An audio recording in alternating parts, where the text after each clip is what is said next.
if I were wanting to lose a couple of pounds, a couple of kgs, this is exactly what I would eat in a day. And this is just one day, a sample of one day. And I will show you exactly what I would eat, exactly how I would prepare the food, just to give you an idea that healthy eating doesn't need to be so super boring.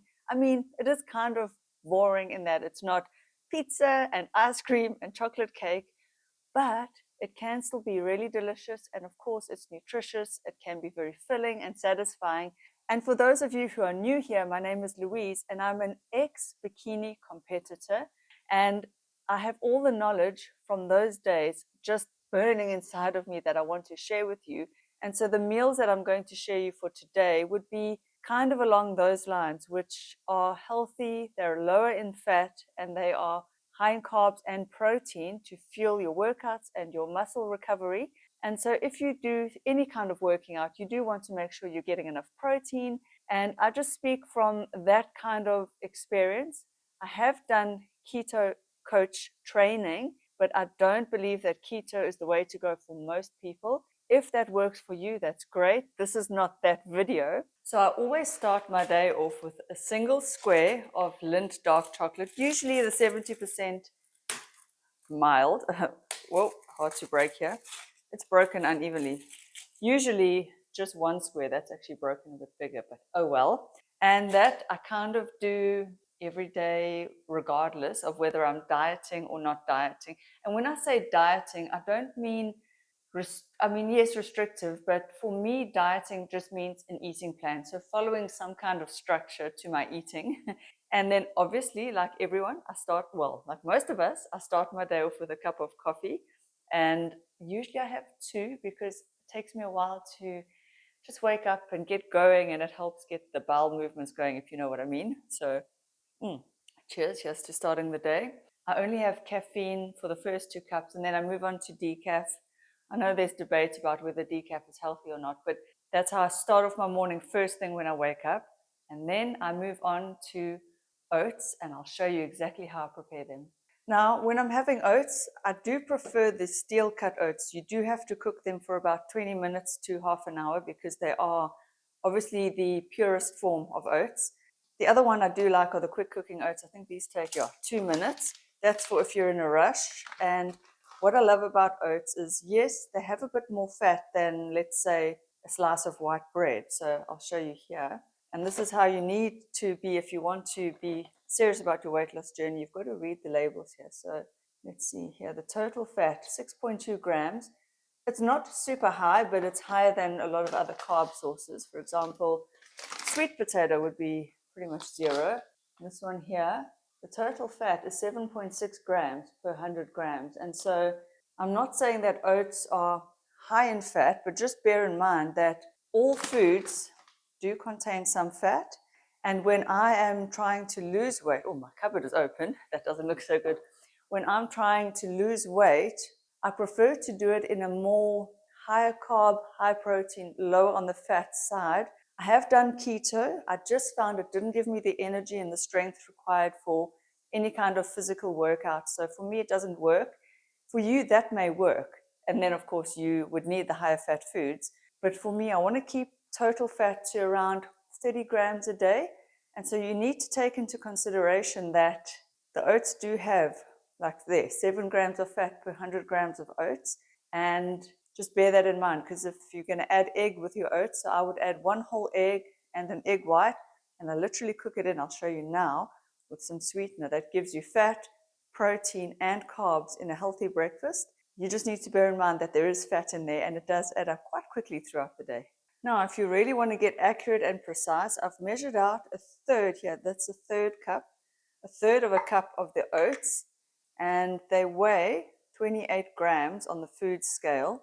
So now you know how many grams of oats you're getting, and then you can work out the fat content of that amount of oats. You just do it uncooked, because obviously when you cook it, there's just water weight. So that's how you would measure. If you really want to track your food and get really deep and serious about it, you don't have to get that serious about your food. It depends on your weight loss goals and what you want to do. So this is how I make my oats. Put the oats in the pot. I add boiling water. These are the 2-minute quick cooking ones, so you Okay, I'm going to turn the stove on. I always add a little pinch of salt and then some ground cinnamon. There we go, to my oats. It's not so easy to film when you're on your own. So I add a nice generous helping of cinnamon, some salt for just to bring out the flavor. And let me show you, here's the oats cooking on the stove. I've got to get that a stir quickly. And it won't take long to cook them. And then to that I will, let me get in the camera, I will add 1 whole egg. I'll just break it into here while it's, so once the oats are fully cooked, I'll break the egg in. And then I'll break in 1 egg white. If you don't want to throw the other yolk away, you can use 2 whole eggs. Just be aware that for your fat loss goals, if you are wanting to lose fat, you've added in a yolk which is higher in fat. And I'll put on the screen here how much fat is contained in a medium egg, just so you're aware. Again, in general, we are not aware of how much fat, carbs, and protein are in our foods. And that is why it's good to track, not to be obsessive. I'm not telling you to, yeah, it's bubbling nicely. I'm not telling you to obsess, but I just want you to get a general idea. And that just makes one aware that when you eat out at a restaurant, there is so much fat and added sugars and sauces. And it's not that they are bad. I don't believe that there are any bad foods. Food is food. It's just that how quickly that food adds up to being calorie dense. And especially if it's a lot of calories and fat and sugar, these things are small but dense in calories, so they're not expanding your stomach. You're not getting that stomach stretch, and you're not registering how full you are, maybe. And then you might overeat and eat more of those foods. Whereas when the food is more in a whole food state, like oats and eggs, you should feel full immediately. That's the theory behind it. Some people don't. Oats do leave me feeling hungry quicker though. So that's why I add in the egg, because that protein is far more satiating than if it was just oats on their own. I do sweeten my oats. Let me show you here. I use a sweetener. This is local to South Africa. Picking it up. So it's just it's not aspartame. It is, I don't know what it got. It's aspartame free. Sodium cyclamate sulfamide K. I like it. It's got no bitter aftertaste. I find that stevia for me, it's very bitter. Let me get the egg and I'll show you. Right, so literally going to just crack this egg into a bowl. And I should have had somebody film me, hey. Crack the egg into a bowl, the whole egg. I need a cloth. This is the tricky part, is keeping the yolk. Let me get another bowl. Now, a good idea for your spare yolk, if you don't want to waste it, if you have pets, give it to your dog. It's rich in vitamins. That's why I don't want to cut out yolk completely. The yolk is where all the nutrition is in the egg. So the egg white is the protein and it's got no fat. The yolk has got fat, but it's also got all the nutrition. So let's do that there. And I'm just doing the thing where you use the shell to separate. Get out all the white. Now I'm going to add my whole egg into my pot. There we go. Now pop that yolk in there. And that yolk I will feed the dogs. And then the extra egg white. So I need to be lower so that you guys can see me. Now that is all in my pot with oats. And now I'll turn the gas back on to cook it. I just wanted to blend the egg with the oats and it makes it really creamy. All right, let's turn this back on. There. So now we've got the cooked oats, and now we're cooking the egg very slowly. Turn the flame down. Don't want to overcook. There. There we go.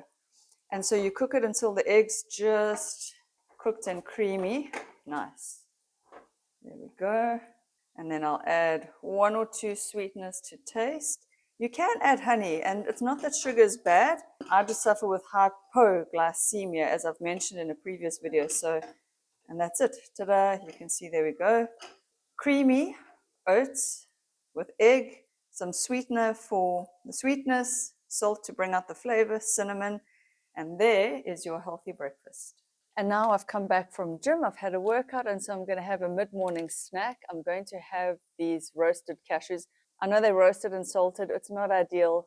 Ideally, you would have raw nuts like raw almonds, raw cashews, raw macadamia nuts, walnuts, hazelnuts, they're all great. And 30 grams, yes, it's got fairly high amounts of kilojoules. It's 785 kilojoules. I'll put that in calories on the screen. But after a hard workout, sometimes you just need its fat and protein. And then I'm having my third cup of coffee. This is decaf with, I would say, about 40 mils, maybe even 50 mils of milk poured in. And I will show you at the end, when I enter all the food into the food app, how it sort of tallies it up. And then I'll show you lunch. Ladies, I just want you to bear in mind that if you are vegan or vegetarian or any other kind of diet rules that you have, just make intelligent swaps. I eat anything and everything, and so this diet is for that. I mean, I'm not gluten intolerant, I'm not lactose intolerant.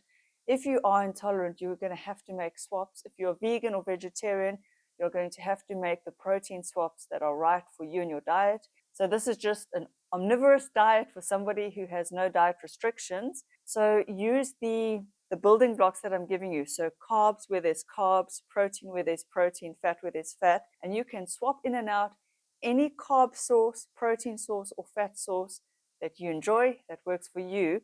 So kind of think of it in that way when you are following along with my diet for the day. And then you can sort of see how you can play around with this and make it your own. And now for lunch today, I'm going to show you, I'm actually eating leftovers, and this would be a very healthy, satisfying, nourishing meal, and you would definitely eat this on a weight loss sort of eating plan. It is lean or extra lean beef mince, and it's cooked with brinjals and mushrooms and rice in a pot. It's a one-pot meal. It was so easy to make. In fact, I got it from Recipe Tin Eats. I will link to the recipe in the description box below, and I will show you now. Now, her original recipe included chickpeas. I didn't have any on hand. You could also include lentils for a bit more fiber, a little bit more protein. This is really delicious. So healthy food doesn't have to be boring at all. It can actually be really flavorful. You could also think of things like soups and stews. My best advice is to make the food at home and cook it yourself, make it from scratch, so you know what's gone into that meal, and you know that it is, in fact, low enough in fat and it's got the right amount of protein that you want in it. And here is my second lunch option that you could have for lunch when you're on a healthy diet. So as you can see, it's steaming, just being cooked, the sweet potato. The size of that, it's about a fistful. It's a medium chicken breast. It's not super, super big. You could actually do a bigger one than that. Again, it depends on your hunger, your activity level. If you want to add more sweet potato, it's just been boiled and a little bit of salt, and then steamed broccoli. The broccoli was from the night before. Like I say, if you want to be super spot on, accurate, and pedantic, you can weigh your food. Let's just wipe off the food scale from the oats this morning. You can weigh your food. You would weigh your chicken breast cooked as well. So you could sort of see how much protein you're getting. That's 91 grams. You could go a bit more. You could do 100 grams. The sweet potato, you'd also weigh it cooked. It's 93 grams. So it's about 100 grams of sweet potato. And then you go into something like MyFitnessPal or Fat Secret. And then you can see how many carbs per, call it 100 grams, 93 grams of sweet potato. And then you can see exactly how many grams of carbs and protein you are getting in this lunch, if you want to be precise. Otherwise, if you're just an average Jane and you just want to be healthy and lose a bit of weight and not overthink it, just eyeball it. Like a fistful, a palm of protein and some vegetables for nutrition. You could also put a little side salad there. You could do any sort of non-starchy vegetable on your plate. Oh yeah, and I forgot to add, I am bulk cooking. So 1, 2, 3, 4 lunches worth of chicken breast, bulk cooked at once, and then there is enough sweet potato for maybe 3 meals there, and there you go. And for a late afternoon snack, you could have an apple, you could have a banana, with or without a cup of coffee. Just remember that the milk in the coffee does add up. So be sure to track that as well, especially for weight loss. And if your weight loss goals are important to you, then you do want to be careful. You can't just eat an abundance of healthy foods, because even healthy foods add up. And if you eat too many calories, even healthy calories, it will land up as excess weight stored on your body, because your body has to put it somewhere. It can't just magically poof and disappear the calories. So yes, your bodily functions do use up a lot of calories, and if you are in a little bit of an excess, It goes towards muscle repair, your hormones, your health, but you can't overeat by that much because then you will store it as body fat. And then for supper, here's all the supper ingredients. Very simple, but still delicious. I'm going to cook spaghetti, and then I'm going to use this can of Mediterranean-style tomatoes. It's got diced tomato, onion, aubergine, courgette, and green pepper. So it's a nice mix. And then I'm going to add 2 cans of light meat shredded tuna in, and that's going to be the sauce. So that's going to provide the protein, and it may not be the highest protein meal, but per can, each can has 120 grams of tuna drained. So that's why I'm going to use 2, because there's 2 of us eating supper. With that, with the spaghetti, so there's your vegetables. The problem with this is it is high in salt. So if you can't tolerate sodium, you may want to use an alternative, either cook your own sort of tomato sauce or use other veggies. But there you go. And speaking of supper, look who's eating his supper. Hey, Yogi, you're having your supper. What was your healthy dinner? Okay, so the spaghetti is ready. I'm not going to butter or oil it because we are doing this for weight loss. So we're going to try and save some calories. And here's the canned mixed Mediterranean tomato and vegetables in the pot. I'm going to add the spaghetti in. There we go. That's going to go in there. And I will, obviously I can't do this and record, so I'll mix it all up, add the tuna, and I will show you the final result now. So now I've added the tuna, and I'm just heating it and stirring it so it all gets combined and it gets heated through. So as you can see, another meal that combines clean carbs, a protein source, vegetables for fiber, minimal fat, but in that can was some oil, so it's got fat. And now, just left to eat and enjoy. I hope you enjoyed this day of healthy eating and healthy meals. I just wanted to give you guys an idea of what kinds and varieties of healthy foods you could include, just to spark some creativity. And I will see you in the next video. Bye.